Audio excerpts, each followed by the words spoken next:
Hindi lahat ng mahalagang skills matututunan sa classroom. May mga bagay na kailangan mong pagdaanan, maranasan, at minsan masaktan bago mo makuha. The top 5 life skills na hindi tinuturo sa school pero dapat mong matutunan. Self-awareness, adaptability, financial literacy, emotional intelligence, at resilience. Ito ang mga tunay mong armas. Miss them, and you'll stumble. Master them, and you'll conquer life itself. 3 plus 3? Really? I beg your pardon?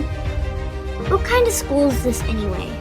Can you tell me what 57 multiplied by 135 is?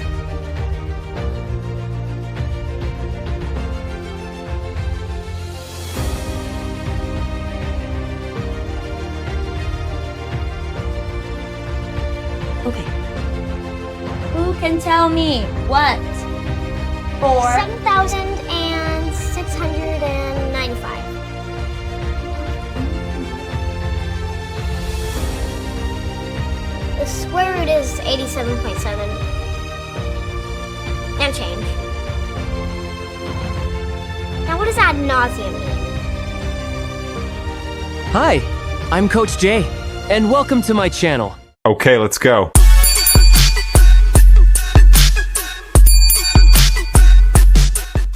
We live in a world na sobrang bilis magbago. Technology, trabaho, relationships.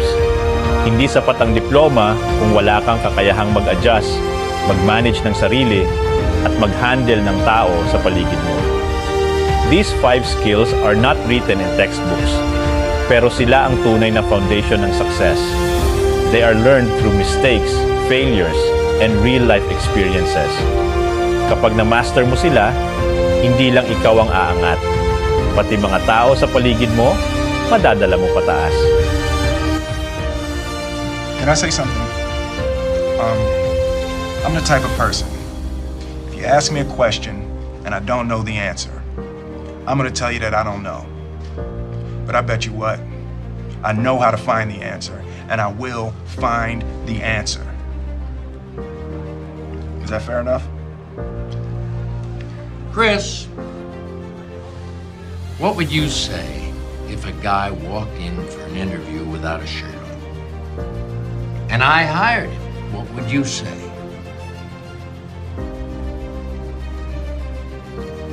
He must have had on some really nice pants.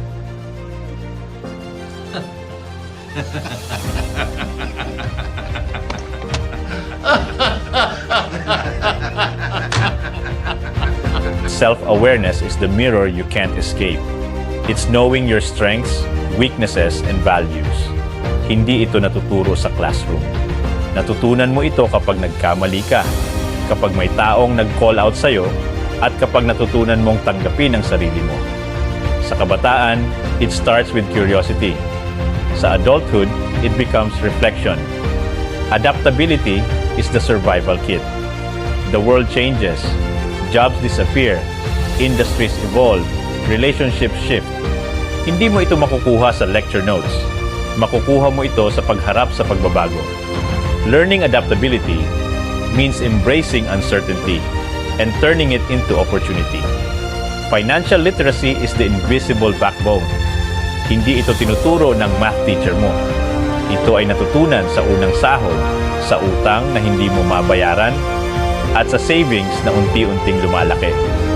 It's about discipline, foresight, and responsibility. Sa early adulthood, it's crucial. Sa midlife, it's survival. Now, I've sat near schools and heard people lecture on transference and professional distance. Transference is inevitable, sir. Every human being has an impact on another. Why don't we want that in a patient-doctor relationship?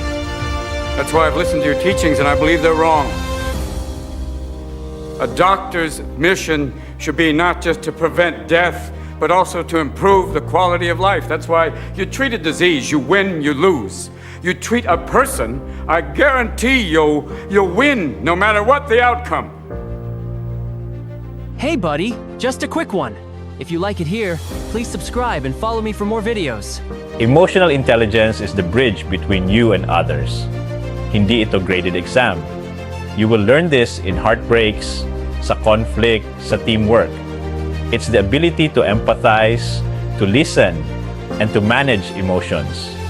Sa adolescence, it's about handling friendships. Sa adulthood, it's about leading and loving. Resilience is the shield. Hindi ito makukuha sa lecture hall. This is from failures, sa rejection, sa mga panahon na gusto mong sumuko. Pero tumayo ka pa rin. It's the art of bouncing back stronger.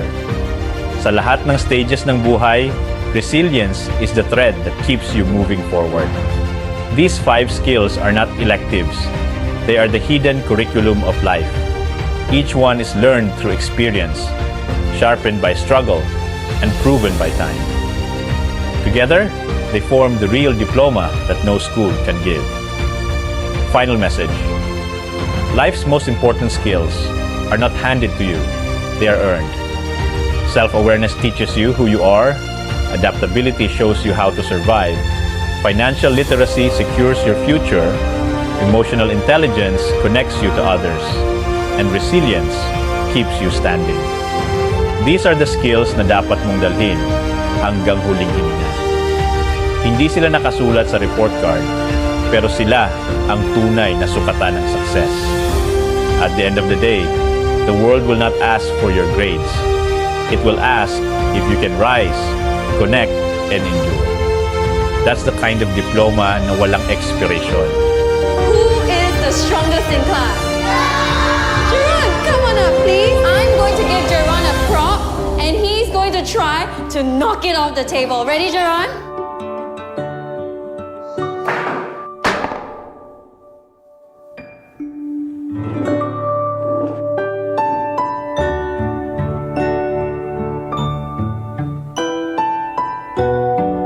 Okay, children, who can tell me what it means to have resilience? Yes, Paige? Resilience means if you make the toy fall down, it'll come back up very, very fast. Very nice.